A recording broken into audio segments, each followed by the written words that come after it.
First, I'd like to start out by welcoming everybody and taking time out of your afternoon, evening, or morning, wherever it might be in your country. And thank you for joining us. And hopefully, the presentation today will be informative and help you better understand some of the new technology and the issues that the firefighters are facing today.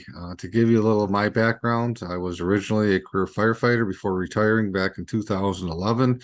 A small area just south of the city of Detroit, up in Michigan, by Detroit. And after 27 years working as a full paid department, I started working down south where I moved in Arkansas as a volunteer and helping to do some training. And I was doing consulting work because through my profession, I trained to the level of a hazmat specialist and wanted to use my knowledge and training to help hopefully make our profession safer. So I started doing consulting work with the ethanol industry and dealing with those types of fires and the high hazards.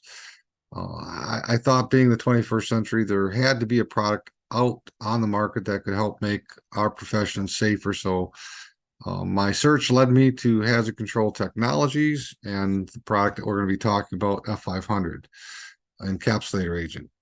Today's presentation, as I go through, we're going to talk about firefighter health and safety. But just to give you a little background on Hazard Control Technologies, our goal, like my personal one, was to make the world a safer place through leadership in fire prevention, protection, and suppression, and utilizing a fluorine-free, innovative encapsulator technology, as we'll see. We are a U.S.-based company out of Fayetteville, Georgia, with global distribution. We're basically have offices around the world to help get this technology and training to as many as we can.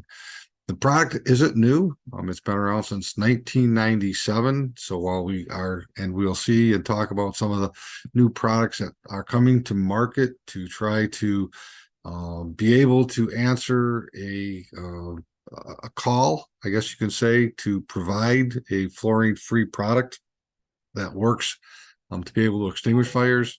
And we'll see that with the encapsulator agent that we'll talk about today. This isn't something that was just brought to market. This has been around for many, many years. As we continue on, as I said, we're going to talk about firefighter health and safety. Again, near and dear to my heart, having been a firefighter and having lost friends and people that I've been close with to cancer because of exposures and things. So if you're a firefighter, I'm sure you have somebody that that has either had cancer or is fighting it or has passed from it. So hopefully we'll be able to give you some ideas of how this technology can help as we go through and we talk more about it.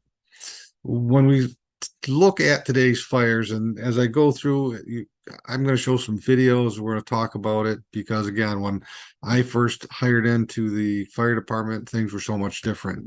I'll kind of share with you some of my experiences from when I first started as a firefighter. I may date myself, but we'll talk about some things. But we'll see how we're looking to be able to battle, I guess you can say, the changes that have occurred in building construction and the way firefighters fight these fires.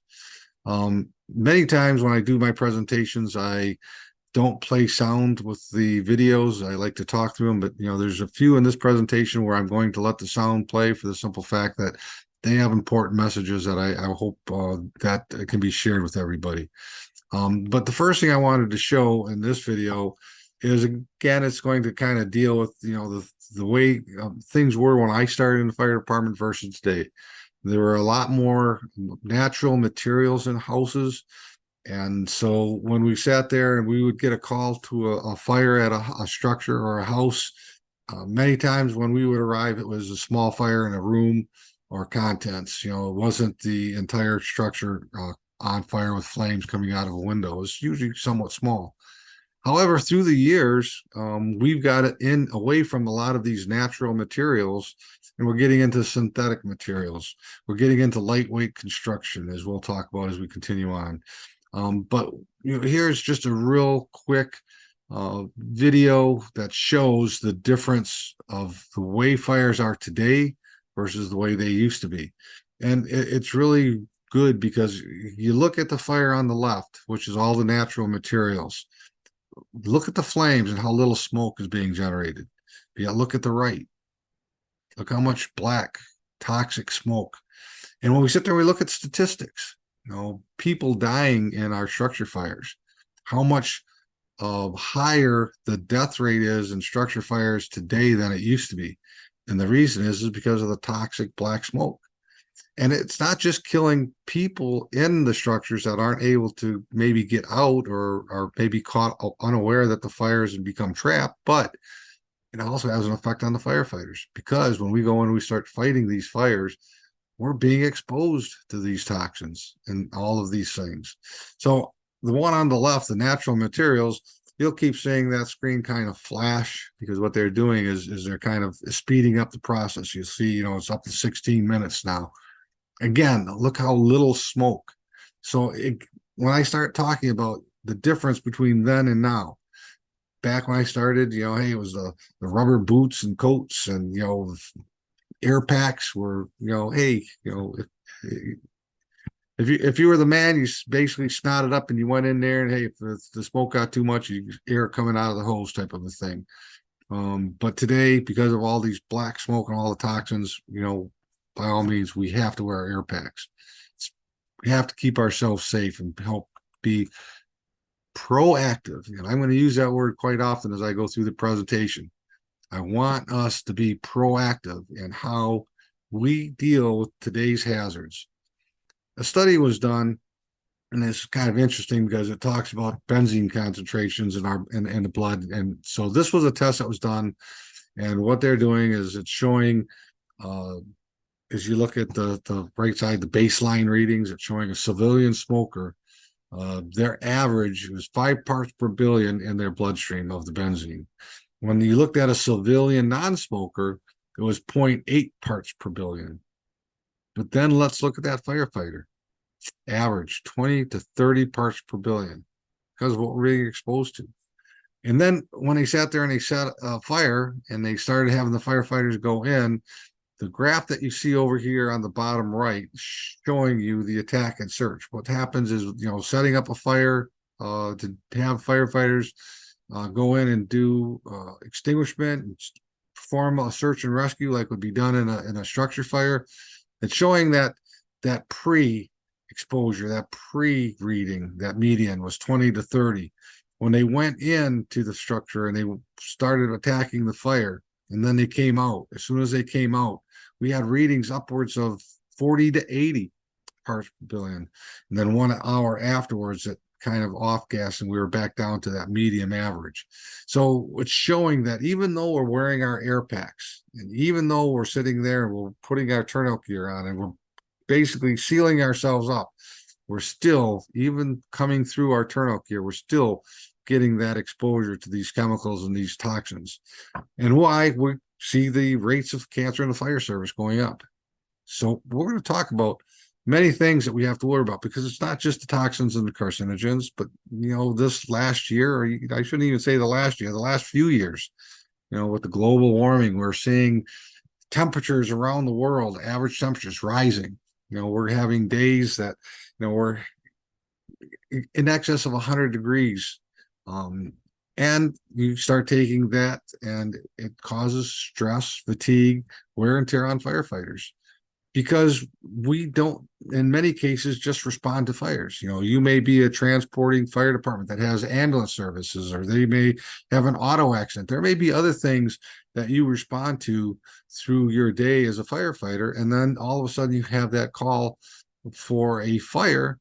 And you may have been exposed to those high temperatures that are outside because of the excessive heat.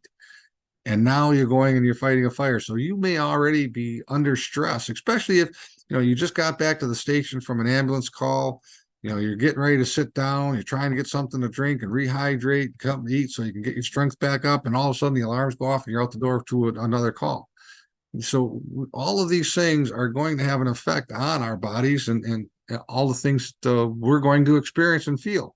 So when we start looking at how this has an effect on all of us, okay, we need to then, again, getting back into the fire scene, look at that IDLH atmosphere that we're being exposed to. And as I go through, as I said, I'm going to be talking about that proactive and the reactive type of approach as we talk about this, because it seems in many cases we're doing things that are reactive to our exposure to these carcinogens and these toxins. And so hopefully as we continue, I want to talk about how we can take a proactive approach, how we can reduce our exposures right from the get-go, how we can start to reduce these toxic atmospheres, reducing the CO, reducing the hydrochloric acids or the ammonias and carbon dioxides and all the things that we're exposed to in structure fires. Talked a bit about the fatigue and the illness. When I talked about the hot weather, again, just getting back from a medical call or an auto accident, trying to cool off, trying to relax, all of a sudden you're out again, you're putting your turnout gear back on. Again, firefighting is a physical, stressful job. And when our bodies and we get tired, okay, fatigue sets in. Okay, it leads to and can lead to illness. We can maybe be more susceptible to catching things, but at the same time, we're also then more likely to possibly trip, fall. Some things, that the heat is going to have an effect on us, and hopefully not. But we get into that heat exhaustion, the heat stroke that we can also succumb to, and again, cause sometimes injury and death. So as we go in and we start talking about, let's say, for instance, the heart, here we have, the heart and the risk as far as the heart attack and what's called sticky blood and the cancer. So as I go through and we start talking and looking at these, let's start with that heart attack. I mean, oftentimes we sit there and we start watching in, our different fire journals and our different magazines on social media, if we follow any of the firefighter blogs or things like that. And, unfortunately, too often, I will say, we hear and we read about firefighters, after a call, getting home, or at the station, passing away because of a heart attack or something. Now, in the presentation, I'm going to just go in here. You'll see, we have this source. It's going to be, here. I'm going to bring us to it right now. What I want to be able to do is I want to show you these so that when you get the presentation, because we will be sharing it, by all means, take the time, go through the presentation, open it up. There's a lot of good information, a lot of good articles in here that talk about the pollution and the smoke from the wildland fires and all the different things that we're being exposed to. So take a few minutes to open these up, and there's a lot of good materials in there to read and to find out and learn about.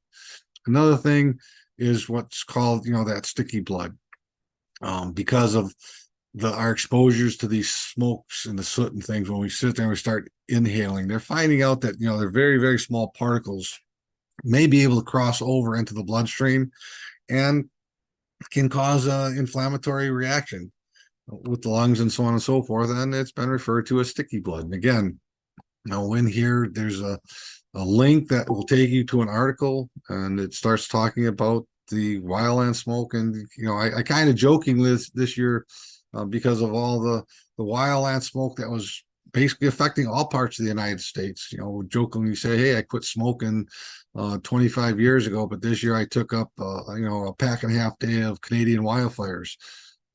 So it's the smoke was that thick in times, and you could smell it and see it in the air. It was so bad. So as we continue, keying in on the cancer, which is probably one of the most talked about issues with the fire service, because we're seeing that in the fire service, cancer is probably one of the biggest and growing hazards that firefighters are faced with. And in many cases, they have cancer presumption laws, because the cancer is growing at such a rate in the fire service that, at times, when firefighters would catch cancer, it wasn't really related back to the job. But we're finding, and we're able now to be able to link many of these cancers back to our jobs and our exposures. So because of that, we're able to now be protected and receive health benefits because of being exposed to these carcinogens and the toxins. So the thing is why? Again, when we talk and we look at the actions that are being taken, and again, I'm going to continue and I'm going to hit it many times, that proactive versus reactive. When we sit there, I mentioned a second ago, about the fire or the cancer rates in firefighters, and here it's showing you that the data reveals that 76% of firefighter deaths are caused by cancer.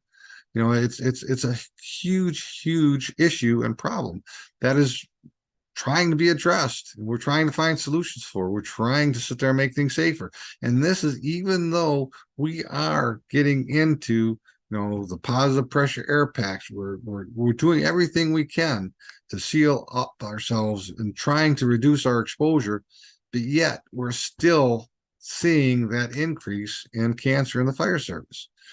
When I first started, again, I said, hey, we had air packs, but in many cases, they weren't positive pressure. They were demand. You would have a little lever on the side where you could change it. So if air or smoke got into the mask, yeah, you could smell it. But then because of the issues, all of the air packs went to positive pressure. So now if you do have a leak in your air mask or something like that, you kind of hear the air wisp by and so on and so forth. Your tank may use or go empty a little bit quicker. But we're trying to address and trying to prevent that inhalation of those carcinogens and those toxins.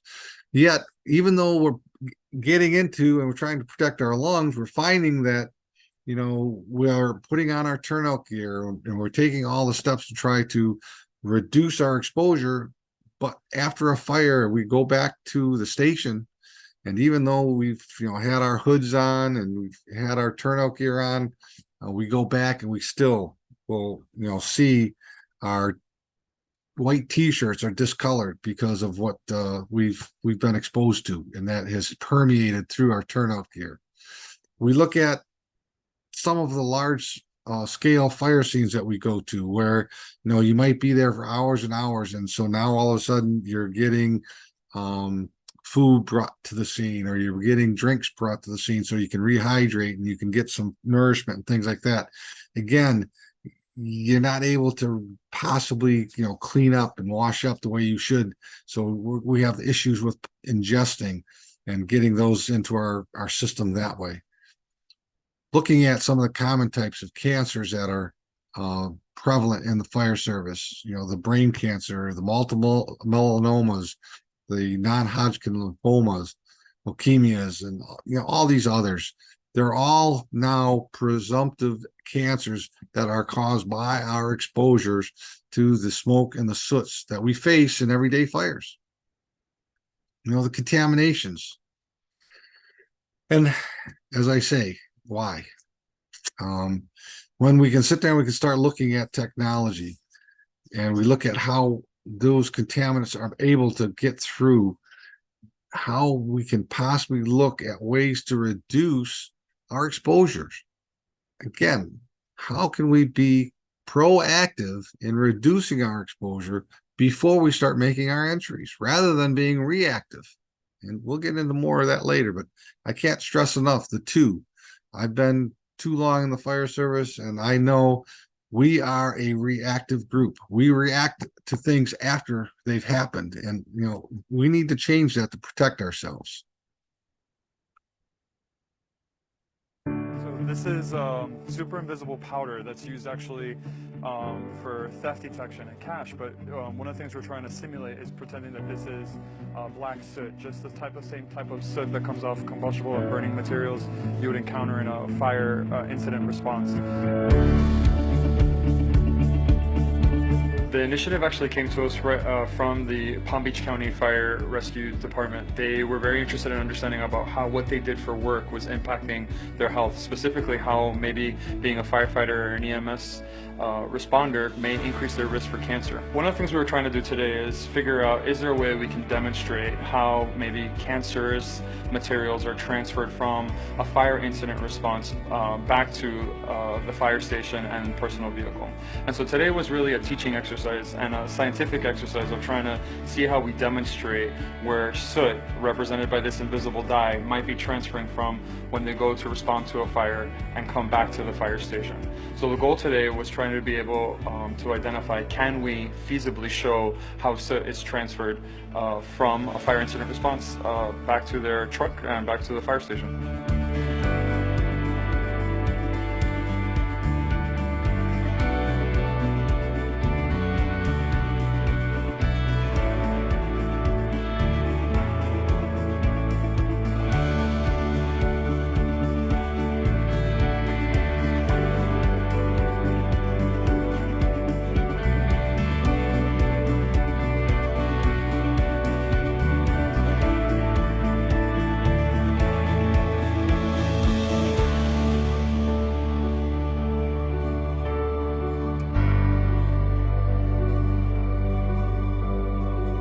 As you start going through the different scenarios of post-decon into the fire engine, back into the bunk, into the restrooms, back here to the coffee table, it starts becoming less visible to the naked eye. But that powder that is invisible over chronic exposure could be potentially causing cellular changes that we just don't know about yet.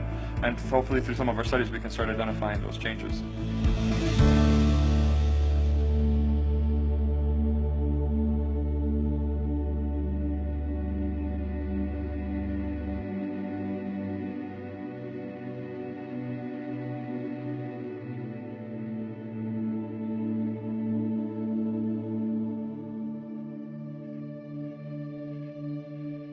It was really an eye-opening experience for us because I anticipated, some demonstration of how much dye would transfer. I didn't realize the breadth and scope of how much dye would spread within the different scenarios that we were shooting in, as well as continue to transfer on after the first fire engine truck. So for me, it was very impressive to see even some of the invisible dye transfer onto the bunks where they're sleeping at night.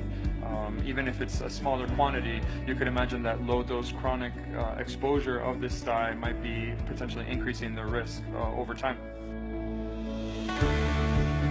We filmed today in the EMS's personal vehicle.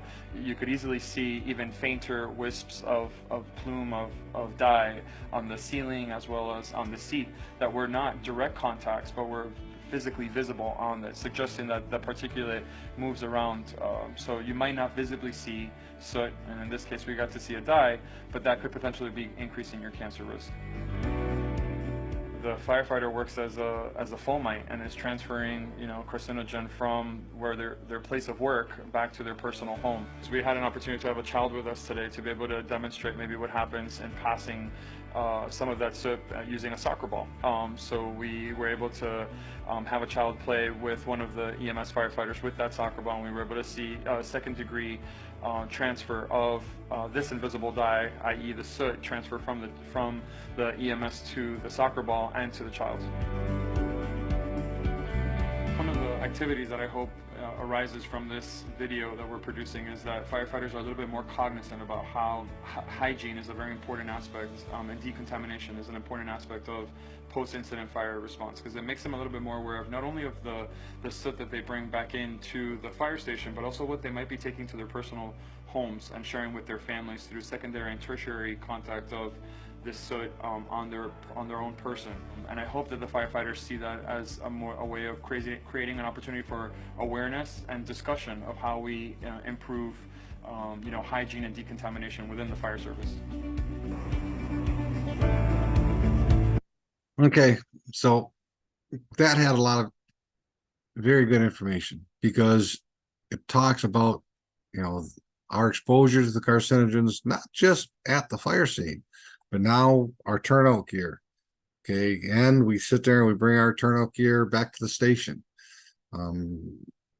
And while, that turnout gear's now sitting in the truck, if, let's say, during the day or through the day, we have to change stations or we have to go someplace and we need to take our turnout gear with us.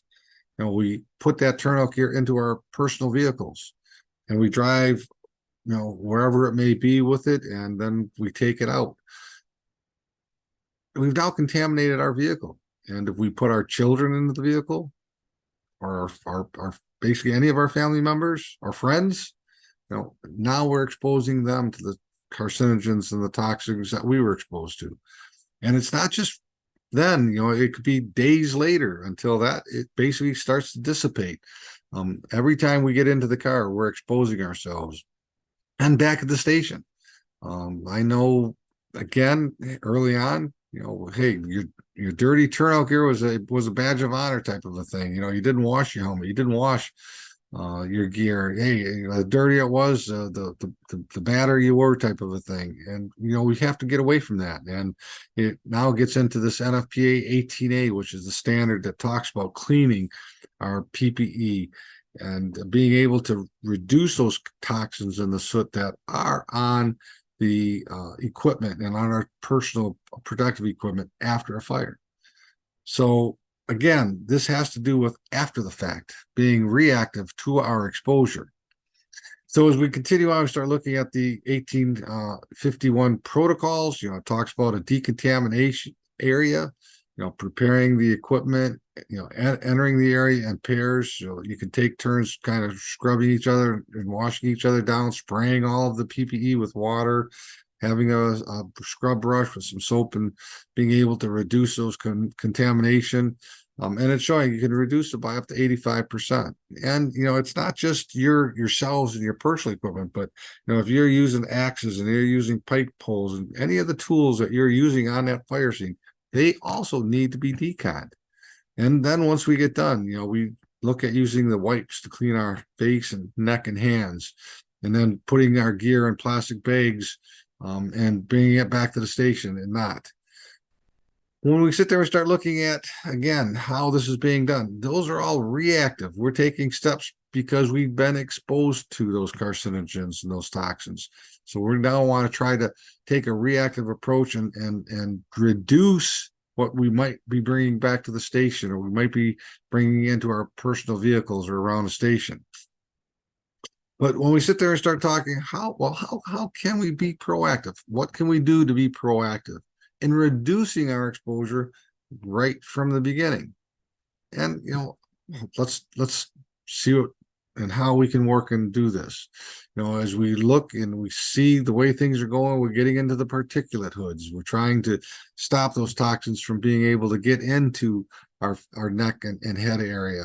Again, some of the problems as we sit there and we keep getting into and sealing ourselves up, it's harder to hear. Okay. Some of those particulate hoods, because of the material inside, when you turn your head, it's almost like somebody's got a bag or a paper and they're crinkling it up and making noise. And again, it affects your ability to hear. And again, as a firefighter, we're already kind of, because of all the things that we're faced with, having our difficulties hearing what's going on. You're yelling and so on and so forth, but it's still kind of hard with that mask and everything that we have on to be able to hear and understand what people are saying to us. And we look at how we're able to look at the ability of some of these agents to encapsulate fuels. We're going to talk about the rapid heat reduction. Big thing is reduction in soot and smoke, and how we can eliminate steam and reduce some of the heat and the stress and fatigue. And the way we're going to do it is we're going to start now talking about the encapsulator agent, how it can be a proactive approach in being able to deal with the toxic the toxic atmospheres that we're currently faced with. How is this going to make a change? And to help you understand, I want to first talk about what an encapsulator agent is, because when we talk about many of the other extinguishing agents, we're talking about foams which make bubbles. When we talk about an encapsulator agent, we're going to talk about spherical micelles. And it starts with our molecule. Our molecule has a polar head, Polar head loves water, wants everything to do to be in water. He has a non-polar tail, fears water, and wants to stay as far away from water as it can.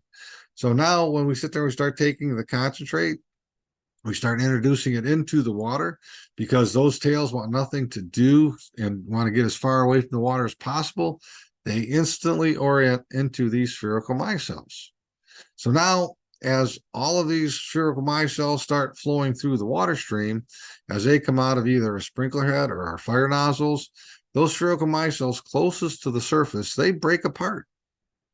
And we've now put a skin on the surface of each and every water droplet. And by doing that, we've changed how that water droplet is able to cool and extinguish a fire. And it's going to be 10 times more effective than a plain water droplet. The other difference is water creates steam and causes steam burns. When we start putting encapsulator agent into the water stream, we're not going to create steam. So we've just been able now to rapidly drop temperatures from in excess of 1,000, 1,200 degrees Fahrenheit down below 100 degrees Fahrenheit in a matter of seconds without creating steam. We've totally changed the mechanism. Instead of steam, which is a way that water works, we're going to talk about thermal conveyance, the difference being how it works. So as we go through, you start looking at, and again, talking about the spherical micelles, which I will mention many times. It's important that you understand the difference. Foams and other materials, they create bubbles. This does not. You do not want to make or force F500 to make bubbles. You don't want to aerate it. If you do, you ruin its effectiveness. This product works on hydrocarbon and carbon molecules, polar solvents and non-polars, and it works on the vapor as well as the liquid. So when we talk about foams and other agents, we're talking about something that works on a mechanical basis, causing a separation of the heat and the fuel. When we talk about an encapsulator agent, we're looking at something that's working on a chemical molecular basis. Totally different. So foams, they create this blanket. The blanket causes a separation between the heat, the fuel, and the oxygen. And well, we were sitting there and we understand when we remove any of the three legs of the triangle, we've put the fire out. Yet foam really doesn't do that. Foam causes a separation between the heat, the fuel, and the oxygen. And if that blanket breaks down, or when that blanket breaks down, it doesn't do anything to remove the fuel or the heat. So when the blanket breaks down, it will allow a reignition of the fire, which is in many cases what happens, and why we watch some of these large fires where extinguishing agents are used. We'll see and we'll hear that the fire was extinguished, and then maybe hours later it will come back and hey, the fire is going again because the foam blanket broke down. The temperature was still hot enough where the fuels were still there and they were able to reignite. So with the F500, we're going to see how we're able to absorb and take away that heat instantly, dropping it down, as I said, from in excess of thousands of degrees down to 100 degrees in seconds. We'll see how it's able to work and encapsulate the fuels, improve the oxygen, and work on that chemical chain reaction. That chemical chain reaction is where all those byproducts of combustion are, where all the carcinogens, that thick black smoke, the heavy soot, some of the unburnt fuels are still available. Looking at the encapsulator agents, we'll talk about, as we continue on, the standard that this agent falls under, which is NFPA 18A. In NFPA 18A, it talks about it being an agent that works on all the different classes of fires. We'll get into the polar, the non-polar, the Class D metals, Class K, and we'll talk about the lithium-ion batteries, because in the standard, there's been a lot of testing done with the product on lithium-ion batteries. And the reason why, we're sneaking the lithium-ion battery hazards in there is because, of all the toxic gases that are being released. The interesting thing that I just was reading and learned about lithium-ion batteries is those gases because, we hear about, all of these fires that are started by lithium ion batteries in our homes. Well, interesting article that I was reading about smoke detectors is that the smoke that's generated by lithium ion batteries will not set a smoke alarm off. It's interesting. But we're still having those toxins that are being released and can start some pretty dangerous fires, as we're aware of. So let's look at how encapsulator technology can give us advantages when we get to deconning, how it's going to be able to work and being able to reduce those carcinogens and toxins. The main thing is it's fluorine free. It's been tested, and we'll see that. And when we look at the NFPA 1851 standard, which talks about the cleaning agents, we comply. The F500 complies with those requirements. It's got a pH of 7. And if we look at the 1851 standard, it's agents that have a pH no lower than 6 or no higher than 10.5 that can be used in the decon process. And we're going to see some. Here's an example where they talk about using 4 ounces of F500 in a washing machine to be able to wash your PPE. And we'll see, there's been some things where I know a department that had some turnout gear. They washed it through an extractor twice, and it was still very dirty. And the chief was getting ready to have it professionally cleaned. I mentioned to him about the use of F500. They washed it once, and day and night, their gear was basically decon and clean, and did not require them to have to send out for professional cleaning. So the product F500 can be very, very good at being able to help. This one, while the titles and everything are in Spanish, it does show here some of effects being able to decon it.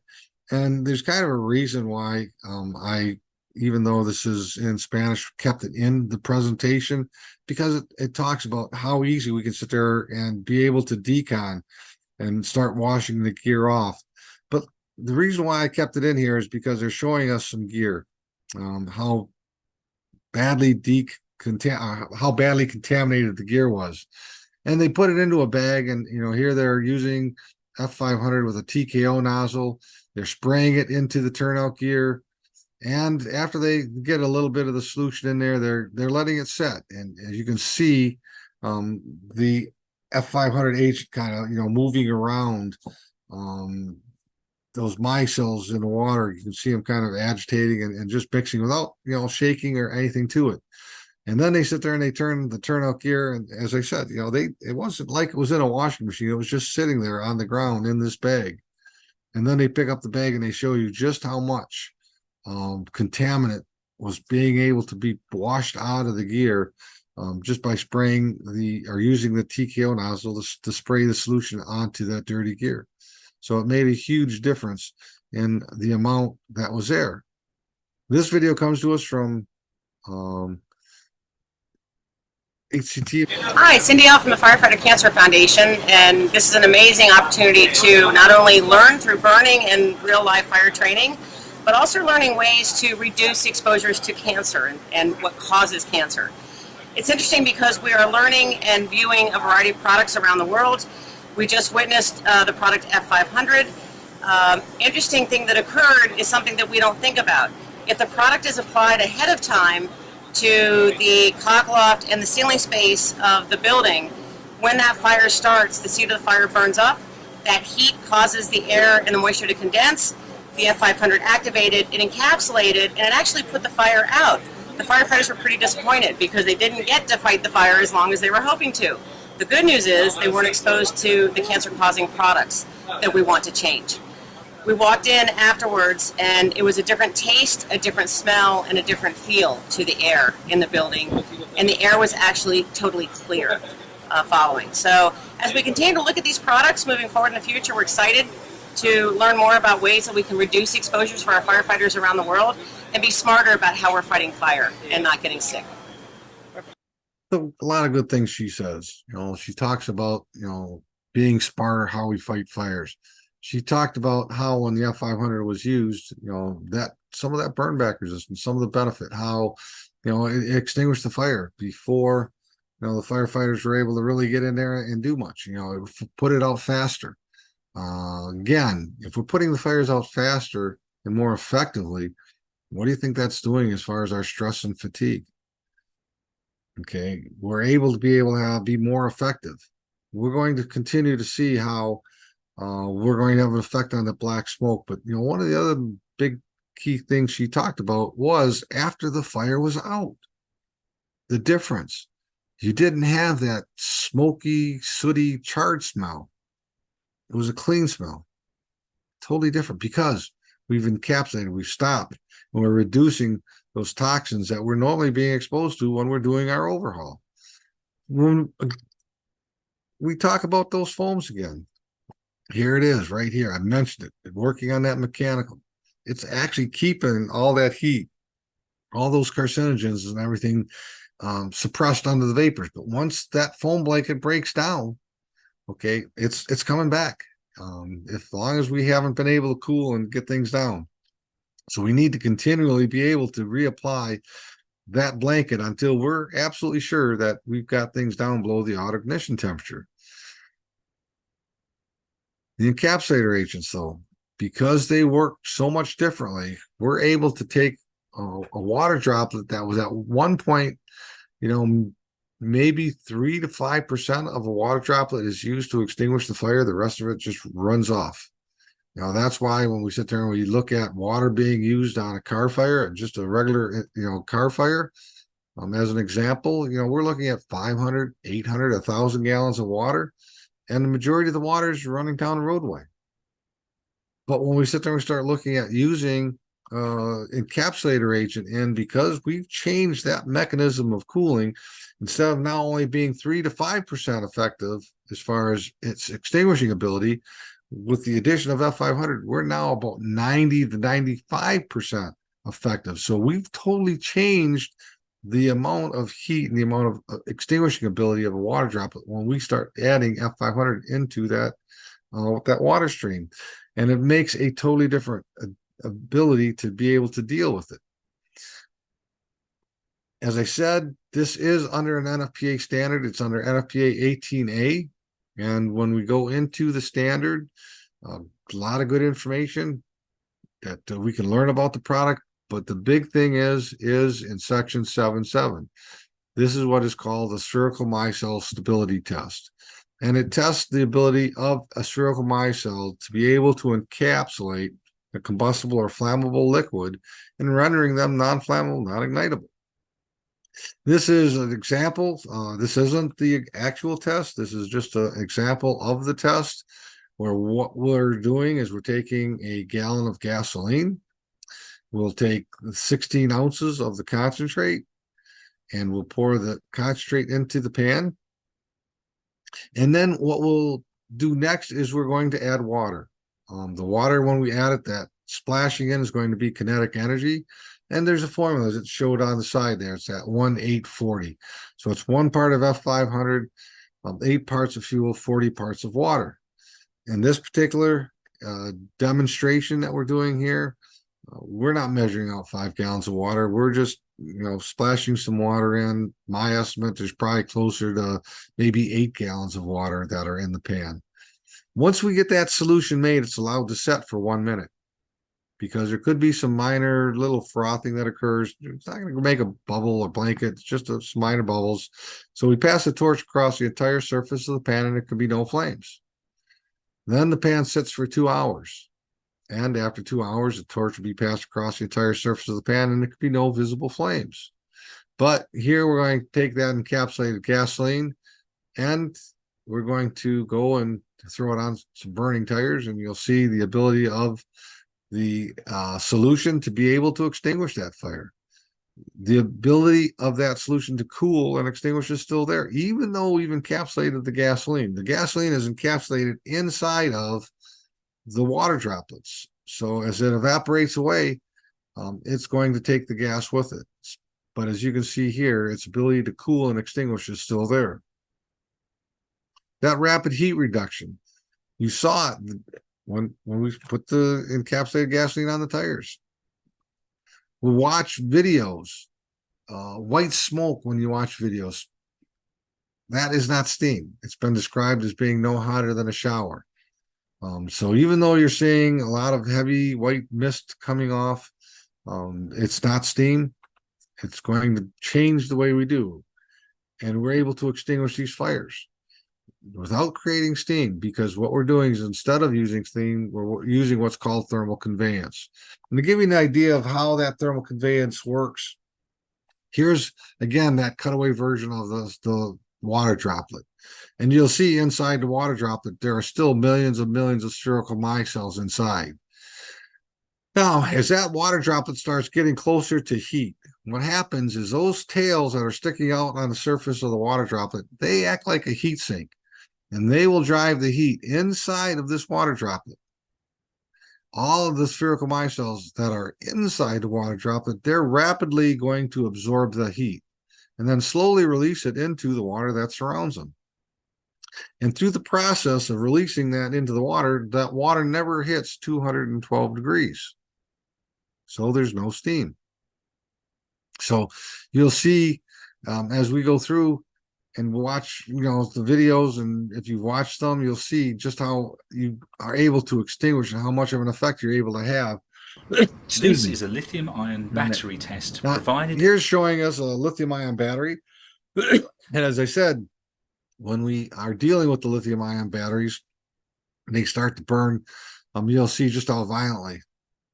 I mentioned that even though we're having that heavy smoke, from reports that I was reading, burning smoke that is being released with these lithium-ion batteries is not detectable by smoke alarm. So it was kind of an eye-opening thing for me, because of the types of gases and things that are being released when these batteries burn.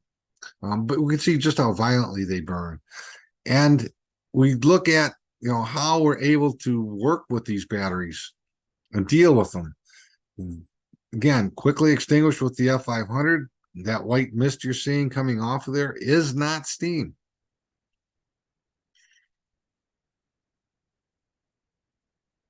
That's how we're able to work with that thermal conveyance. So you'll see just how quickly it's able to have an effect in being able to extinguish a lithium-ion battery fire.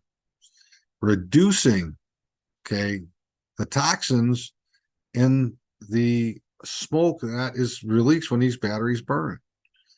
We've got reports, some of the things that are being released is the hydrogen, the HF gas, the hydrogen gas, CO, CO2, all these different toxins that are part of the smoke when lithium-ion batteries burn. Just like in many of our structures, the F500 is able to encapsulate and reduce those toxins that we are normally exposed to. So, as I said, it's a proactive approach.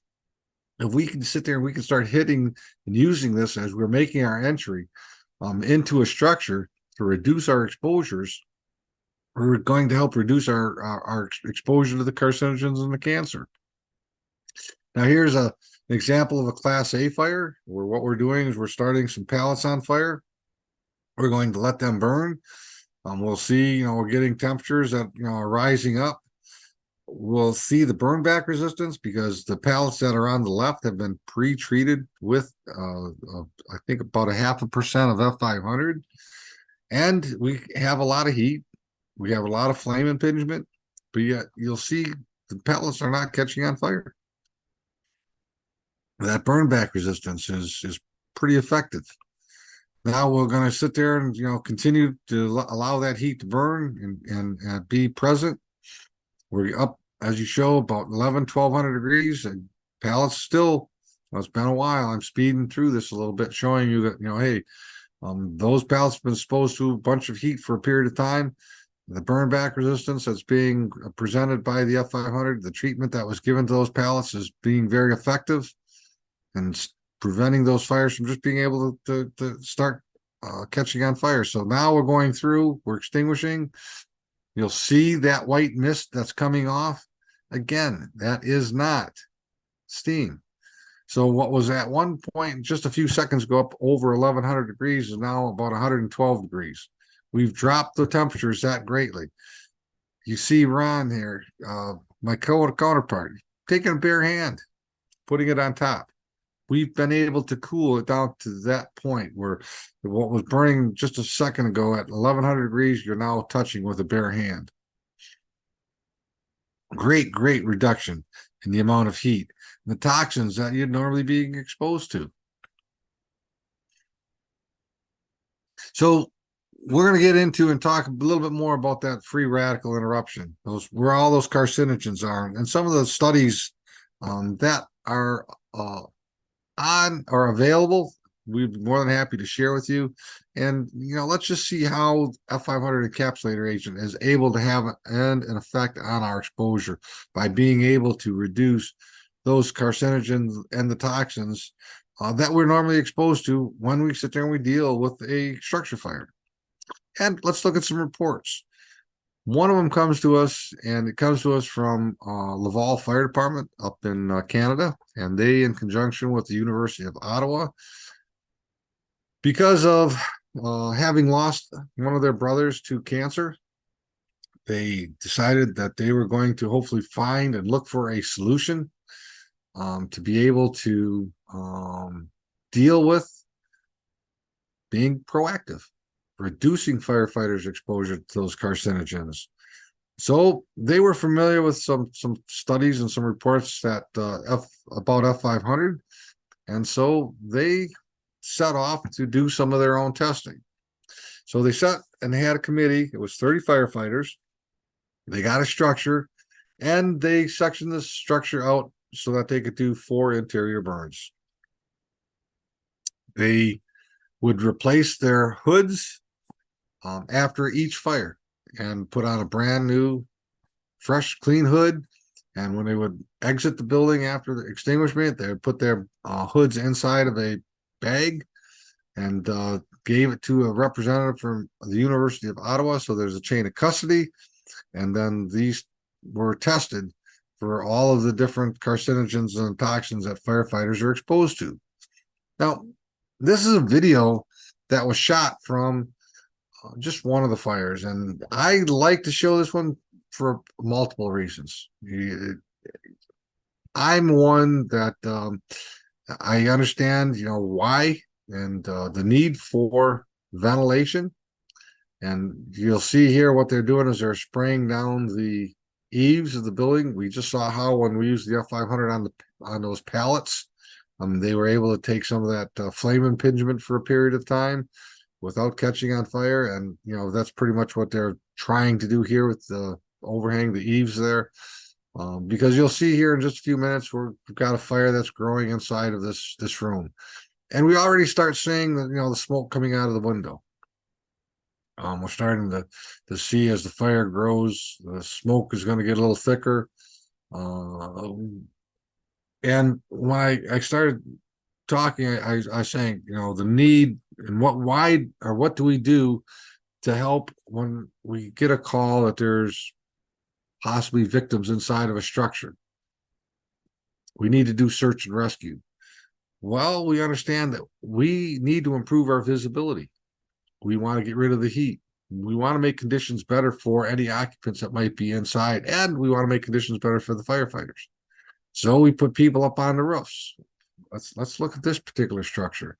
It's an old structure, probably has multiple roofs. The last one being a metal roof makes it a little bit more challenging. Okay, in wet conditions, that metal can be slippery. It makes it, again, as I said, much more challenging.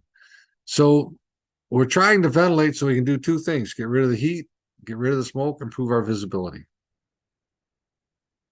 So when we look at how we fight these fires, okay, let's consider a transitional attack. Well, let's sit there and start using the F500. Let's start spraying into the window. Let's see how we're able to improve conditions inside of that structure. Again, dropping those temperatures down, temperatures that were in excess of 1,000 degrees. Maybe it's to a point where that room is getting ready to flash. Okay, and we're dropping those temperatures that are excess of 1,000 degrees down 100, 120 degrees in a matter of seconds. So we'll see here as you know they've sprayed the F500 solution through the window. Again, we start to see that white mist that's coming out, but in a minute, conditions are going to clear out. You're going to actually be able to look back in through that window, and you'll be able to see the flames that are going to start growing. And it's going to, again, it's going to look like it did early on in the fire, before the thick black smoke started to take over. The ability of the F500 to reduce the smoke and the carcinogens and the smoke inside of that room is basically going to be shown right here, as we're able to then see the conditions as they are. Very little smoke coming out of the windows right now after the F500 has been applied. We don't have that black smoke. You're going to see the fire's not out. They didn't put enough in to try to extinguish the fire. So we're going to watch the flames. They're going to start growing here in just a minute. You can see them through that right window in the back. So we'll see that, we still have a lot of fire taking place, but no smoke. We've basically cut that smoke down. So now as the fire continues to grow, yeah, we're going to eventually get that smoke back, but you can see just how effective the agent was at being able to improve your visibility and being able to see. Now, if there's people that are inside of that structure, it's going to make it easier for you to find them, be able to do your search and rescue, and at the same time, reducing your exposure to the carcinogens and the toxins that you would normally be experiencing were you basically using the traditional methods.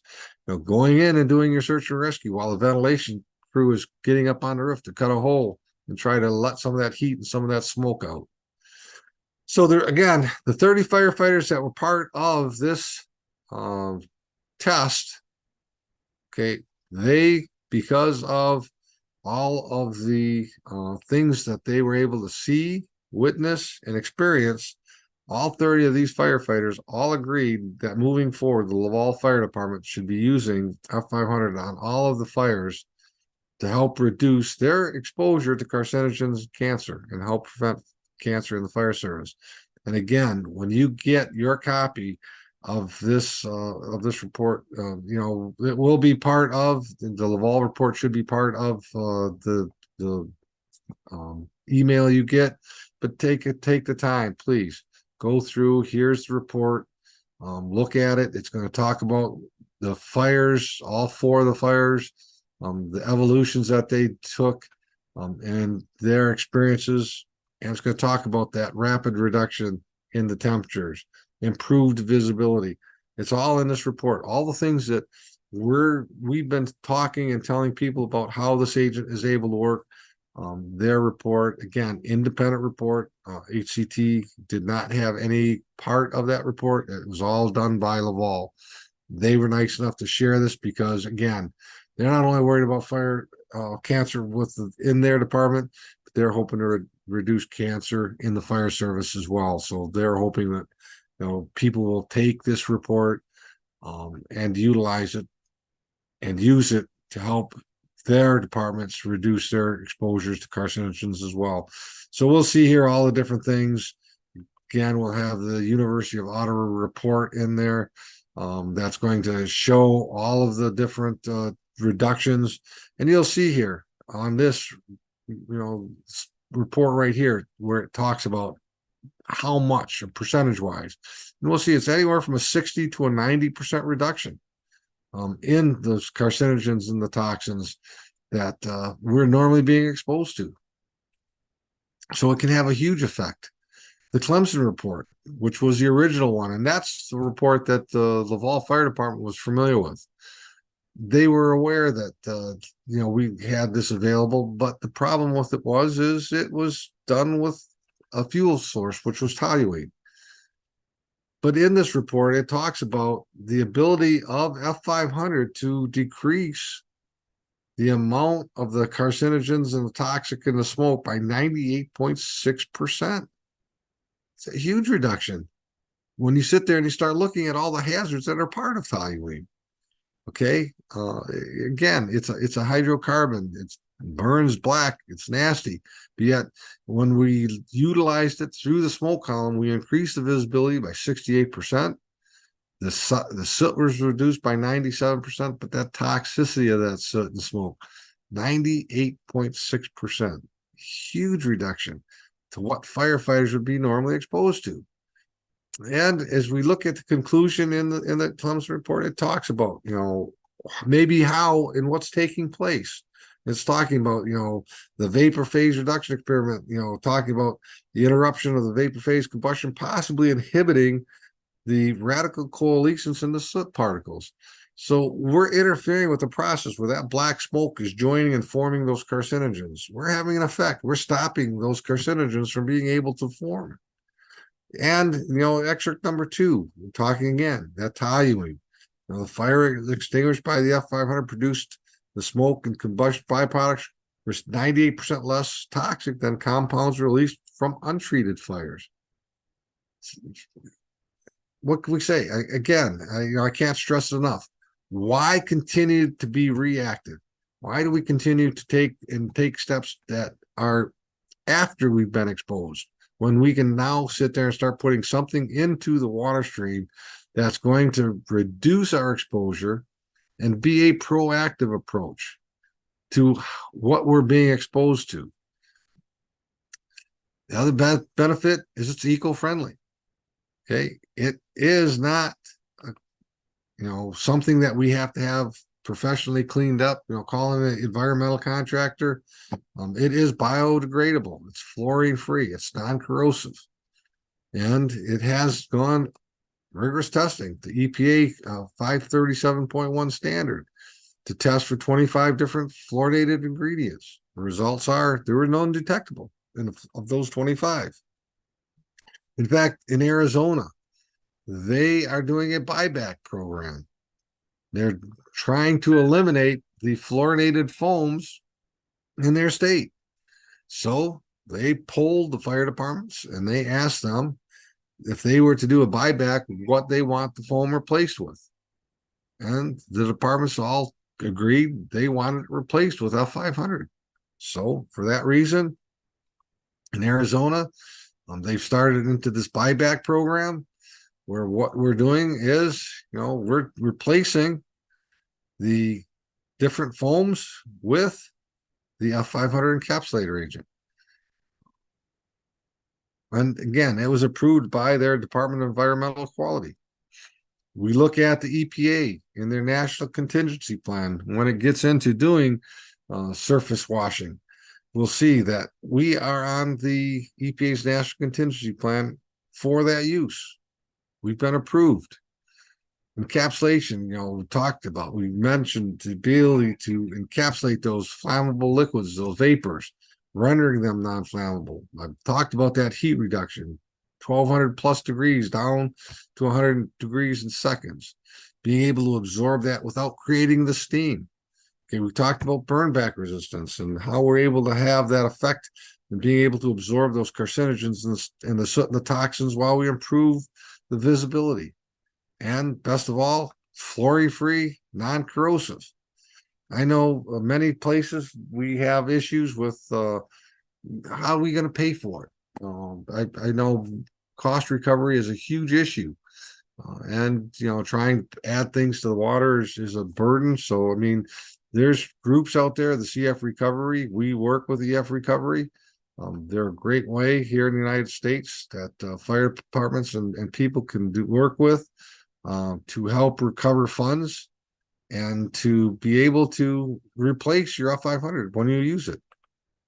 So the funds are available. Many times, if you have homeowners insurance or the insurance for a car or whatever this might be used at, we can sit there and we can utilize and have the benefit of being able to charge your insurance companies money to get them to replace it.